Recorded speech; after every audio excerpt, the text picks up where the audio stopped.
안녕하세요. 세계국연구원 골든클럽 정기준 원장입니다. 금요일 녹화입니다. 이번 주 시장 빠르게 안정을 찾았습니다. 일단 물가지표는 미국의 물가지표입니다. CPI가 예상치, 시장의 기대치보다 높게 나왔어요. 예상했던 것은 2.9% 전년 동기 대비해서, 동월 대비해서 상승할 것으로 예상을 했는데 3.1% 수치가 나오면서 이게 어떤 심리를 건드렸냐, 금리 인하는 물 건너간 거 아니냐, 그런 심리가 작용을 하면서 뉴욕 증시 급락을 했고 국내 주식시장도 그 영향을 받았었어요. 그렇지만은 이후에 바로 회복을 했고 역시 큰 악재는 아니었거든요. 그것보다는 미국의 경기 상황이 좋다는 점, 그 다음에 또 한 가지, 한국 기업 밸류업 프로그램과 관련돼서 금요일까지도 좀 수급이, 외국인 순매수가 유입이 되면서 기관도 쌍끌이로 매수를 했습니다. 그러면서 지수가 좀 방어되고 오히려 회복하는 흐름이었습니다. 코스피 지수 보면서 설명을 드리겠습니다. 자, 코스피 지수 금요일 날 1.34%나 올랐습니다. 정부에서 기업 밸류업 프로그램 발표가 임박했고, 그것에 대한 이제 힌트들을 줬는데, 이거는 주주 환원 정책이라는 언급이 있었기 때문에 외국인 수급이, 기관 수급이 유입이 되었다고 보시면 될 것 같고, 반면에 코스닥 같은 경우에는 오늘 하락했습니다. 상승 종목이 많긴 했지만은 2차전지 제외하고 시가총액이 큰 종목들에서 별로 좋지 않았기 때문에 금요일 시장에서는 다소 좀 부진했다.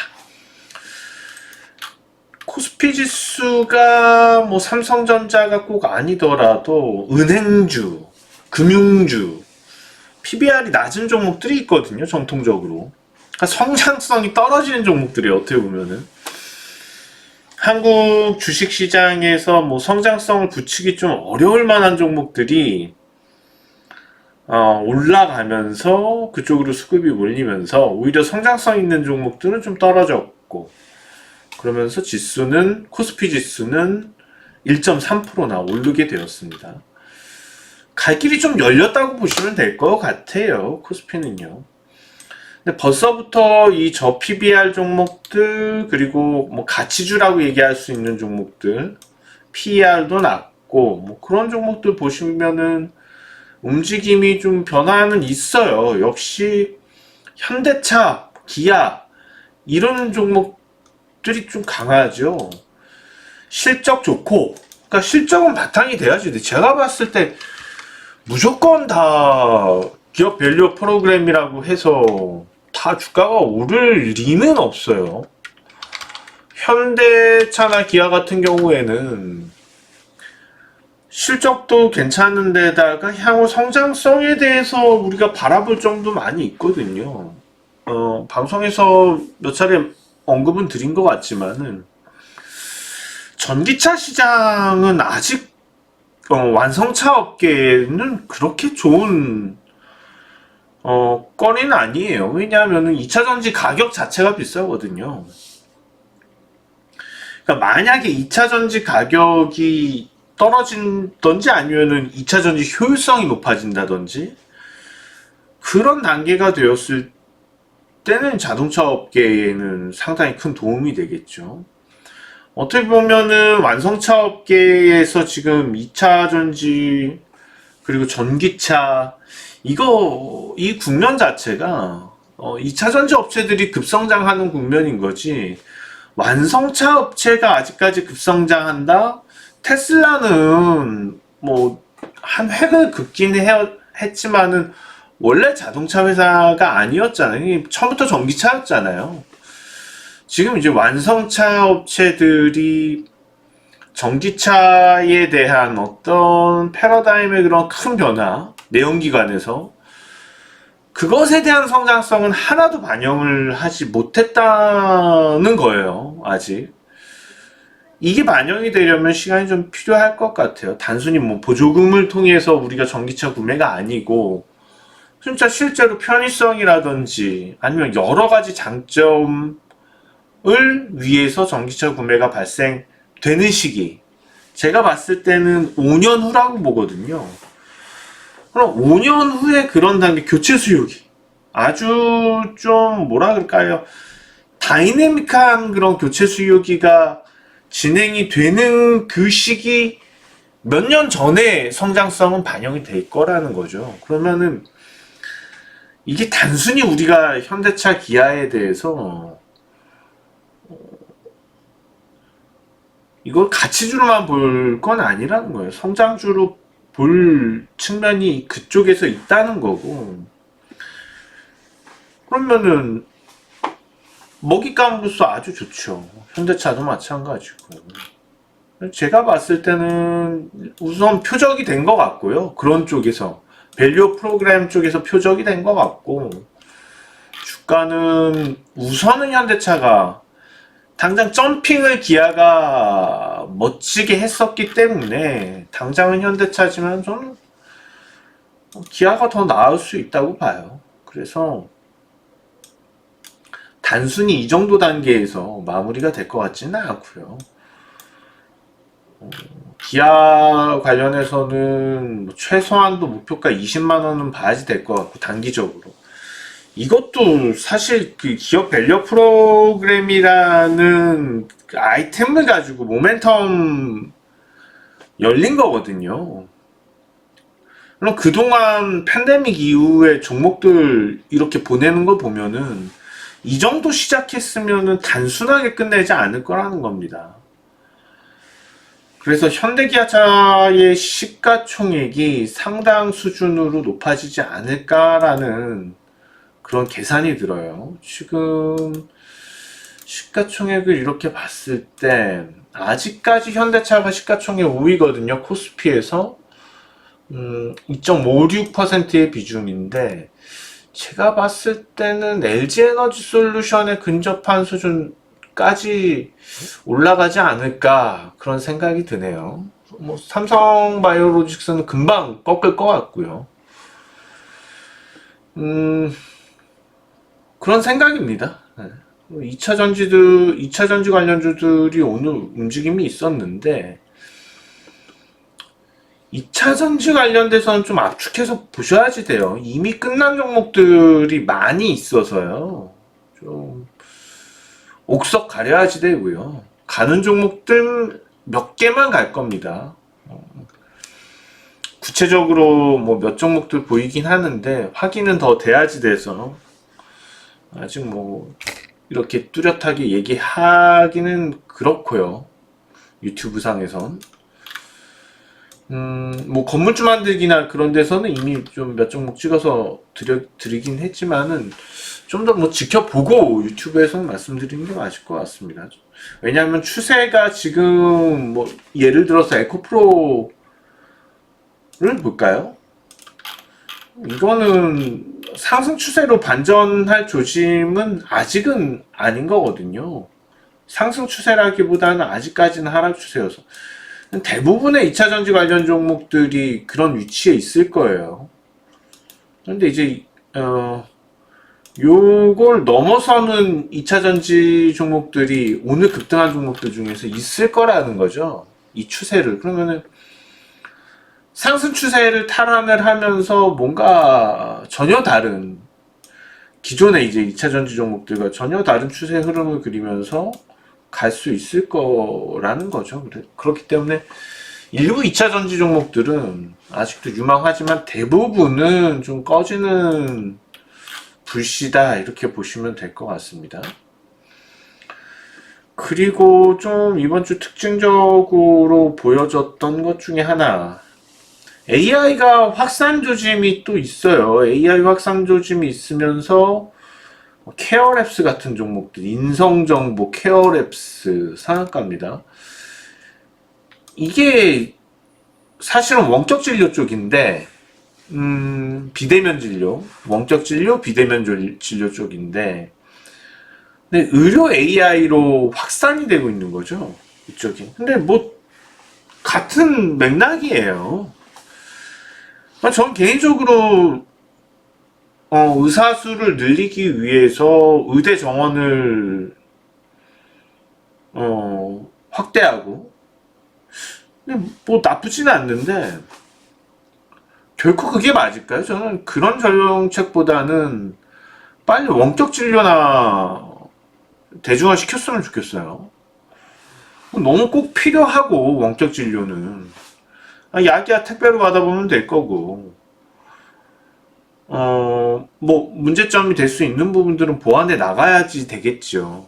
그렇지만 하루빨리 좀 진행이 됐으면 좋겠고 빅데이터라는 부분을 무시할 수는 없죠. 우리가 알파고 생각해 보시면은 처음부터 알파고가 바둑을 잘 두진 않았어요. 근데 이게 AI잖아요.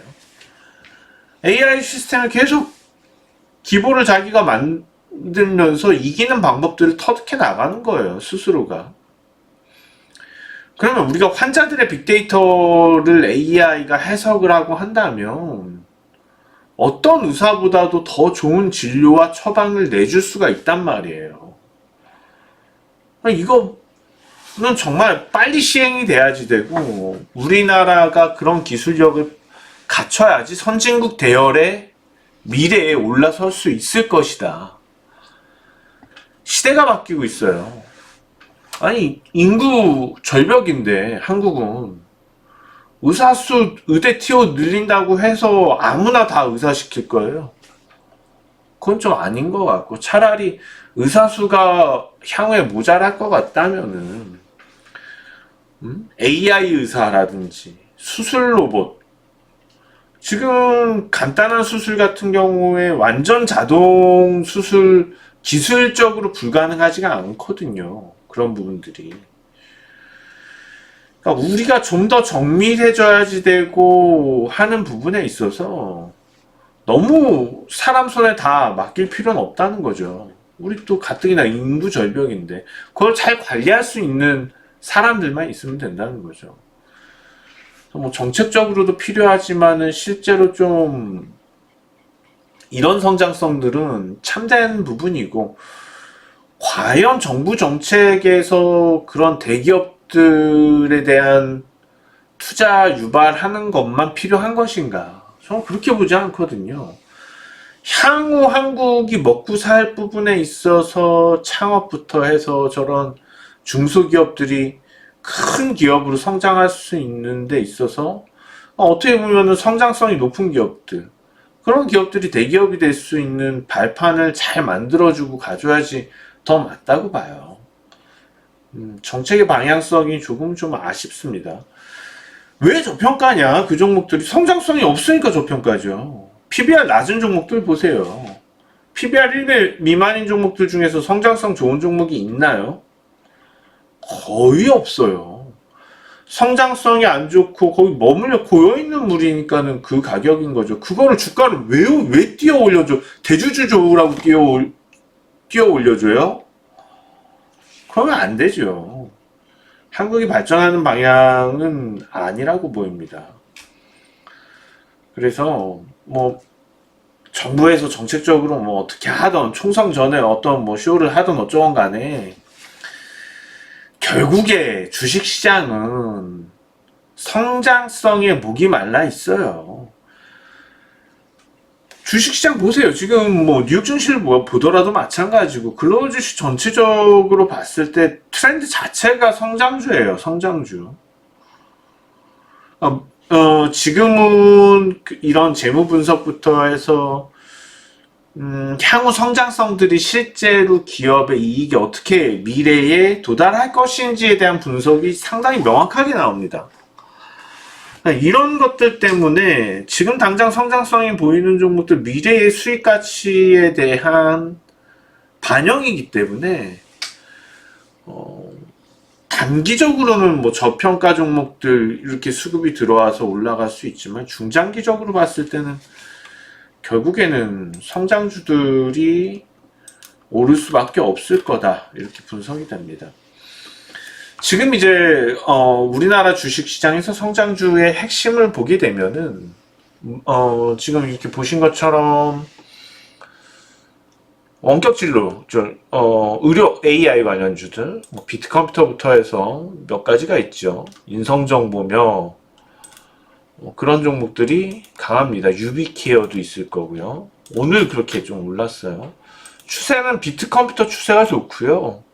인성정보도 참 추세가 강하게 잘 형성이 되어 있습니다. AI주로 엮이지가 않았었죠. 그렇기 때문에 상승 여력이 있다고 보이고요. 그리고 우리 AI 관련주들도 계속 좀 봐야 될 것 같아요. 뭐 제주반도체며 주춤하고 있지만은 또 이스트소프트 이런 종목들 AI는 정말 중요한 산업이 될 거예요. 당장 AI에서 수익 나나요? AI 하는 기업들 PBR은 엄청 높을 수밖에 없어요. 당연하죠. 스타트업도 많고. 근데 그런 쪽에 투자 안 할 거예요? 네? 그런 쪽에 투자 안 하고 맨 기성은행들, 기성증권사들, 뭐 건설사들 그런 데만 투자할 거예요? 성장성 하나도 없고. 그렇게 갈 거 아니잖아요. 그것에 대해서 정부에서 나서지 않고 하더라도 결국에 시장의 흐름들은 소비자 욕구를 충족시키기 위해서 가기 마련이고 주식시장은 그것을 먼저 선반영해서 움직인다. 이런 측면에서 봤을 때 저는 시장의 투기성 흐름도 여전히 있고 해서 AI 관련주들은 더 움직임이 있을 거라고 생각이 듭니다. 물론 단기적으로는 저평가되어 있는 뭐 일부 건설주들, 뭐 DLNC라든지 뭐 이런 종목들의 흐름도 좀 생각은 해봐야 될 것 같지만 특히 제가 강조드리는 종목은 현대기아차에 대해서 자주 강조드리죠. 대장 역할을 하고 좀 포커스가 맞춰져 있는 거는 현대차 기아입니다. 그래서 이 두 종목에 대해서는 좀 끝까지 이번 정부 정책과 관련된 랠리에서 좀 가져가셨으면 좋겠고요. 밸류업 프로그램 정책을 말씀드리는 겁니다. 그 이후의 흐름들은 준비를 해야지 돼요. 우리 성장주들에 대해서 꾸준하게 좀 체크를 하고 그 다음에 테마 쪽도 어느 쪽이 형성이 될 건지를 테마는 계속 돌 거예요. 그래서 밸류 프로그램 한다고 그쪽을 다 무시하면은 수익률 게임에서 뒤처질 거라고 생각이 듭니다. 그러니까 오히려 최근에 금융주들 지나치게 많이 오른 종목들 있잖아요. 단기적으로 보이실 거예요. 성장성 하나도 없는데 그렇게 오른 종목들은 이번 기회를 통해서 매도하는 게 맞아요. 정리하는 게 맞습니다. 기업에서 밸류 프로그램 발표하고 나면 그때 잠깐 더 오를지 모르겠지만 발표하고 나서 빠질 가능성이 오히려 커요. 그런 점들도 감안을 해서 생각을 하셔라. 자, 그 다음에 이번 주 특징적인 부분 반도체 관련주들 얘기를 안 할 수가 없는데 HPSP 같은 경우에는 저기 높죠. 이번에 급등했었다가 오늘 BPS가 PBR이 높다 보니까는 또 빠져버립니다. 근데 확실하게 추세를 열어버리죠. 반도체 종목들 몇 개 이렇게 나옵니다.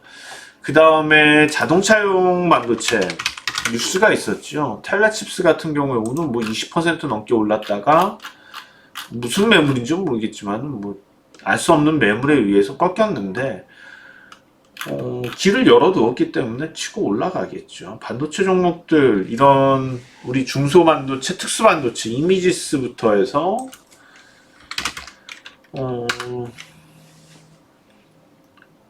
계속해서 주시를 하는 게 좋을 것 같아요. PR이 높아요. 최근에 반도체주들이요. 2차전지 올랐던 거 감안하고 본다면 테슬라가 죽었잖아요. 그렇지만은 엔비디아 주가는 상당히 강하단 말이죠. 그럼 답은 2차전지가 아니고 반도체 쪽이라는 거고 반도체 중에서 AI를 떠올릴 수 있고 아니면 특수반도체 쪽을 떠올릴 수 있는 반도체는 높은 PER로 갈 수 있다는 겁니다. 4, 50배 넘어가는 PER, 거기서 뭐 최대 100배, 120배 가는 PER까지도 나올 수 있다는 겁니다. 수익성이 좋고 성장성이 좋다면요. 그래서 우리가 좀 시각을 멀리 볼 필요가 있어요. 당장이야 저평가 종목들로 수급이 몰리는 게 나타날 수 있죠. 그렇죠. 정부 정책이 그렇다면 좀 한계는 있을 거고 분명히 차별화돼서 갈 것이다. 아무 성장성 없는 단순하게 정책 효과를 보고서 일시적으로 올랐던 주가는 금방 빠져내려올 거다. 특히 일부 보험주들 말도 안 되게 급등한 종목들 분명히 정부 정책 발표 다음 주에 발표하고서 그럼 뭐 하루 이틀 좀 올랐다가 쭉 빠질 거예요. 조심하셔야 될 것 같고요. 반대로 현대기아차처럼 수익도 좋고 실적도 좋으면서 제가 말씀드렸던 그 향후에 그런 성장성들 있는 종목들로 좀 보셔야 될 것 같고 해운이라든지 조선이라든지 건설기계라든지 건설 쪽도 잘 보셔야지 돼요. 그쪽이 뭐 산업에 그런 성장성은 없다 그러지만은 실제로 실적 성장할 수 있는 어떤 기회들이 있을 수 있어요. 중국이 경기 부양을 시작을 하고 제가 봤을 때 올해 러시아 우크라이나전은 마무리될 거라고 보고 있거든요. 러시아 대선이 끝나니까. 그러면 우크라이나 재건도 필요할 거고 거기다 계속 중동에서는 개발을 하고 있고요. 이런 것들이 분명한 수요를 만들 겁니다. 뭐 철강부터 해서. 그러면은 당장 올해가 아니고 뭐 내년도 아니겠지만은 실제로 점진적으로 해외 수주량이 늘어날 가능성이 높고 이런 것들이 실질적으로 기업의 어떤 뭐 산업의 성장은 아니지만 실적 성장에 있어서는 보일 수 있는 거거든요. 그래서 그런 종목들에 대해서는 좀 주목을 할 필요가 있다. 이번 밸류업 프로그램을 떠나서 생각이 드네요. 자, 연휴가 껴 있어서 그런지 한 주가 좀 짧게 느껴지네요. 아마 이번 주가 좀 더 길었다면은 연이어서 코스피 강세가 더 나타나지 않았을까 생각은 드는데 약간 그 측면에서는 코스피가 좀 고점을 더 뚫어주고 추세를 쭉 뻗어나가고 할 기회가 주말 사이에 한번 쉬어서 아쉽긴 합니다. 그렇지만은 이런 분위기 자체가 다음 주에도 계속 이어질 거라고 보여지고요. 다만 코스닥 일부 성장성 때문에 단기적으로 많이 오른 종목들이 한 번 더 흔들리고 있는데 보셨던 것처럼 밸류업 프로그램 얘기 나오고서 코스닥 성장주들 테마주들 쭉 빠졌었단 말이죠. 근데 가는 종목들 보시면은 다시 신고가 친 종목도 많아요. 그러니까 그런 것들 흐름을 잘 보셔야지 되고 오히려 노려서 이번에 다음 주에 초까지 조정을 보일 때 흔들리는 그런 종목들 코스닥 종목들이라고 하더라도 추세가 유지된다면은 좀 기회로 삼고 잡을 필요가 있다. 그렇게 생각이 듭니다. 자, 오늘 여기서 인사이트 투자 전략 마치도록 하겠습니다. 지금까지 정기준 원장이었습니다. 고맙습니다.